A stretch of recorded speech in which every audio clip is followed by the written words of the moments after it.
న్యాయానికి పట్టం, రాజ్యాంగ పరిరక్షణ, ప్రజలకు మేలు.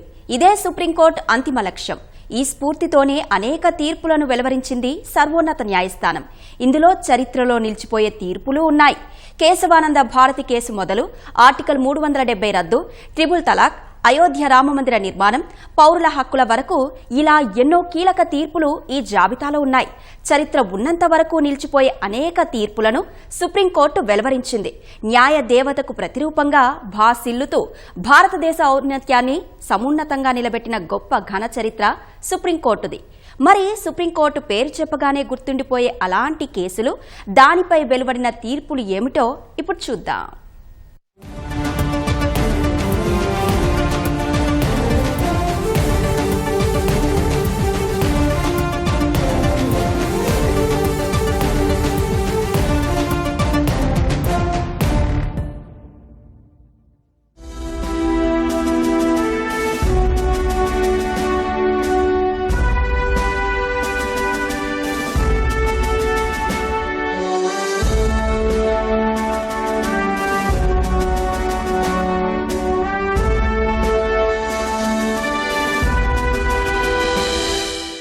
సుప్రీంకోర్టు తీర్పంటే అది శిలాశాసనం. ఎవరూ ప్రశ్నించలేనిది, మరెవరూ ఎదురు చెప్పలేనిది. చట్టాలను కూలంకసంగా అధ్యయనం చేసి ఏది న్యాయమో ఏది ధర్మమో నిర్ణయించి తీర్పులు వెలువరిస్తుంది సుప్రీంకోర్టు.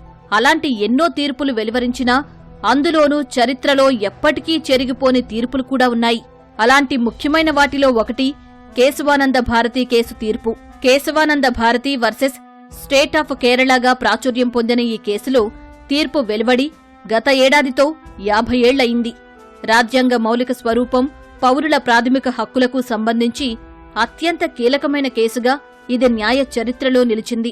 అభివ్యక్తికి ఆజాదీ హో, వ్యక్తిగత స్వతంత్రతా హో, सामाजिक न्याय, सोशल जस्टिस हो, सर्वोच्च न्यायालय ने भारत की वाइब्रेंट डेमोक्रेसी को निरंतर सशक्त किया.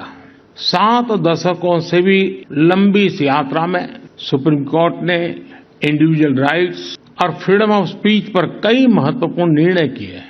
రైట్ టు లైఫ్ అనేది కేవలం యానిమల్ ఎగ్జిస్టెన్స్ కాదు, ఎ మీనింగ్ఫుల్ ఎగ్జిస్టెన్స్. దానికి సంబంధించినటువంటి అన్ని విషయాల్ని స్టేట్ కన్సిడరేషన్లో తీసుకోవాలి అనే ఒక సుప్రీంకోర్టు జడ్జిమెంట్ని మనం అన్ని సోషల్ వెల్ఫేర్ స్కీమ్స్లో మనం చూడవచ్చు. Right to food, right to shelter, right to freedom of movement, right to speech, ఇవన్నీ టైమ్ అండ్ అగైన్ సుప్రీంకోర్టు వాళ్ళు అప్పీల్ చేస్తూ ప్రజల జీవితాల్లో చాలా మార్పులు తీసుకొచ్చారు. ఇవాళ మనం చూసినటువంటి పీడిఎస్ స్కీమ్ కానీ, రైట్ టు షెల్టర్, మనకి హౌసింగ్ స్కీమ్స్ కానీ, వాటర్ స్కీమ్స్ కానీ, వీటన్నిటికీ ఆద్యం ఈ జడ్జిమెంట్లోనే మనం తీసుకొనవచ్చు. అలాగా సుప్రీంకోర్టు వారు టైమ్ అండ్ అగైన్ అప్పీల్ చేసినటువంటి ఈ ఫండమెంటల్ రైట్స్ వల్ల ప్రజల జీవితాలు రైట్ టు లైఫ్ అనేవి అందరికీ అందుబాటులో వచ్చాయి. కేశవానంద భారతి కేసు పూర్వపరాలను పరిశీలిస్తే కేరళ ప్రభుత్వం ఆశ్రమాలను స్వాధీనం చేసుకోవడాన్ని సవాలు చేస్తూ ఆధ్యాత్మిక గురువు కేశవానంద భారతి సుప్రీంకోర్టులో పిటిషన్ దాఖలు చేశారు. ఇందులో భాగంగా పార్లమెంటు చేసిన 24, 25, 29వ రాజ్యాంగ సవరణల చెల్లుబాటును ఆయన సవాల్ చేశారు. ఈ సవరణలు న్యాయ వ్యవస్థ అధికారాలతో పాటు పౌరుల ప్రాథమిక హక్కులకు భంగం కలిగిస్తున్నాయని పేర్కొన్నారు. ఈ కేసు విచారణ కోసం సుప్రీంకోర్టు చరిత్రలోనే తొలిసారిగా 13 మంది సభ్యుల ధర్మాసనం ఏర్పాటైంది. దీన్ని విచారించిన ధర్మాసనం రాజ్యాంగ మౌలిక సిద్ధాంతానికి సుప్రీంకోర్టే సంరక్షణదారు అని 1973 ఏప్రిల్ 24న చరిత్రాత్మక తీర్పు వెలువరించింది. రాజ్యాంగ ప్రాథమిక మౌలిక సూత్రాల స్వరూపాన్ని మార్చే అధికారం పార్లమెంటుకు లేదని తెలిపింది. యావత్ ప్రపంచ పరిశోధకులు, విద్యార్థులు, న్యాయవాదులకు ఉపయోగపడేందుకు వీలుగా కేశవానంద భారతి కేసుకు సంబంధించిన అన్ని లిఖిత దస్త్రాలతో సుప్రీంకోర్టు ఓ ప్రత్యేక వెబ్ పేజీని కూడా ఏర్పాటు చేసింది. ఇది ఈ తీర్పునకు ఉన్న ప్రాధాన్యత. ఇక ప్రాథమిక హక్కులకు సంబంధించే మరో తీర్పును సుప్రీంకోర్టు అంతకుముందు 1967లో వెలువరించింది.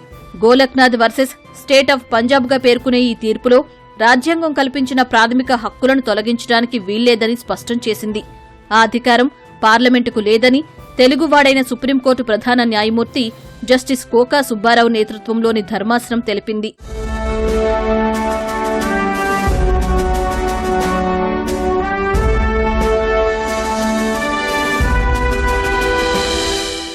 సుప్రీంకోర్టు వెలువరించిన అతి ముఖ్యమైన తీర్పుల్లో మరొకటి అయోధ్య రామమందిర నిర్మాణంపై ఇచ్చిన తీర్పు.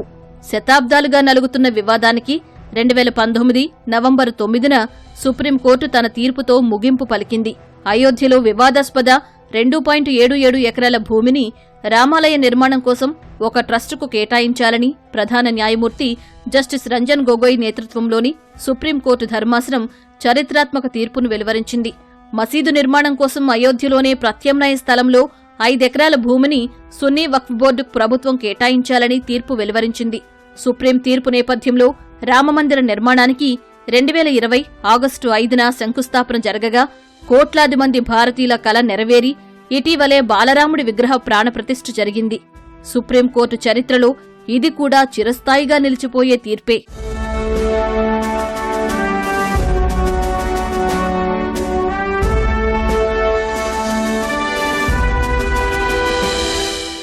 ఆర్టికల్ 370 రద్దు విషయంలో సుప్రీంకోర్టు ఇచ్చిన తీర్పు కూడా చరిత్ర పుటల్లో నిలిచిపోయేదే. జమ్మూ కాశ్మీర్కు ప్రత్యేక ప్రతిపత్తి కల్పించే ఆర్టికల్ 370ని కేంద్ర ప్రభుత్వం 2019 ఆగస్టులో రద్దు చేయగా దీన్ని సవాలు చేస్తూ సుప్రీంకోర్టులో పలు పిటిషన్లు దాఖలయ్యాయి. దీనిపై విచారణ జరిపిన సుప్రీంకోర్టు గత ఏడాది డిసెంబర్లోనే తీర్పు వెలువరించింది. ఆర్టికల్ 370 రద్దును ఈ కీలక తీర్పులో సుప్రీంకోర్టు సమర్థించింది. కేంద్రం నిర్ణయం సరైనదే అని స్పష్టం చేసింది. ఈ ఏడాది సెప్టెంబర్ 30లోగా జమ్మూ కాశ్మీర్లో శాసనసభ ఎన్నికలు నిర్వహించాలని ఆదేశించింది.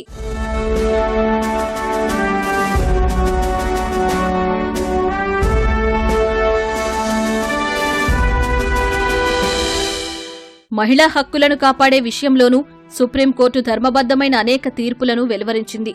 ఇందులో ప్రధానమైనది ట్రిపుల్ తలాక్ రద్దును సమర్థిస్తూ ఇచ్చిన తీర్పు. ముస్లిం మహిళలకు 3 సార్లు తలాక్ అని చెప్పి విడాకులిచ్చే పద్ధతిని కేంద్ర ప్రభుత్వం రద్దు చేయగా దీన్ని సవాలు చేస్తూ సుప్రీంకోర్టులో పిటిషన్లు దాఖలయ్యాయి. దీనిపై 2017 ఆగస్టులో తీర్పు వెలువరించిన సుప్రీంకోర్టు కేంద్రం నిర్ణయాన్ని సమర్థించింది. ట్రిపుల్ తలాక్ రాజ్యాంగ విరుద్ధమని స్పష్టం చేసింది. ఇది ముస్లిం మహిళల ప్రాథమిక హక్కులకు భంగం కలిగించడమే అని పేర్కొంది. భార్య మారు మాట్లాడకుండా భర్త తన ఇష్టానికి అనుగుణంగా విడాకులు ఇవ్వడం సరైన విధానం కాదని పేర్కొంది. రాజ్యాంగ మూల స్తంభాలైన సమానత్వం, గౌరవం, వ్యక్తిగత హక్కులను ఈ పద్ధతి ఏకపక్షంగా దెబ్బతీస్తాయని ట్రిపుల్ తలాక్పై తీర్పు సందర్భంగా సుప్రీంకోర్టు కీలక వ్యాఖ్యలు చేసింది.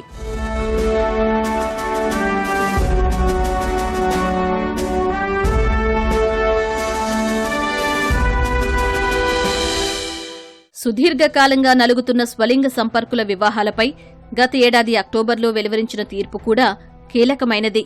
వీరి వివాహాలకు చట్టబద్ధత కల్పించేందుకు నిరాకరించింది. వీరి వివాహానికి సమాన హక్కులు ఇవ్వడం కుదరదని స్పష్టం చేసింది. దీన్ని పార్లమెంటే తేల్చాలని పేర్కొంది.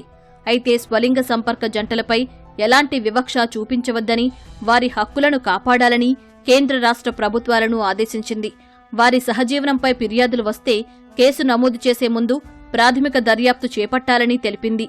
వారి లైంగికత్వంపై విచారించేందుకు సమన్లు జారీ చేసి వేధింపులకు గురిచేయవద్దని స్పష్టం చేసింది.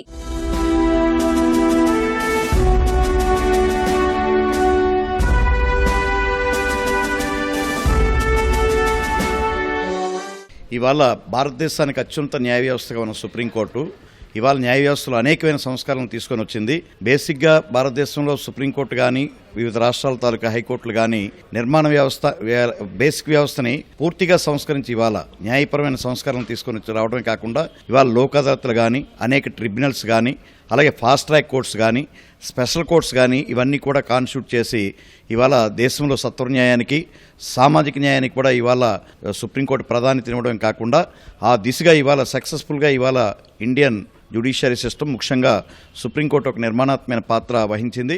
రాజ్యాంగాన్ని, చట్టం ప్రమాదంలో పడిన ప్రతిసారి సుప్రీంకోర్టు రక్షణ కవచంగా నిలబడింది. తన చరిత్రాత్మక తీర్పులతో పౌరులకు అండగా నిలిచింది. నేరగాళ్లకు తగిన శిక్షలు వేయడంలోనూ ఇదే తరహాలో వ్యవహరించింది.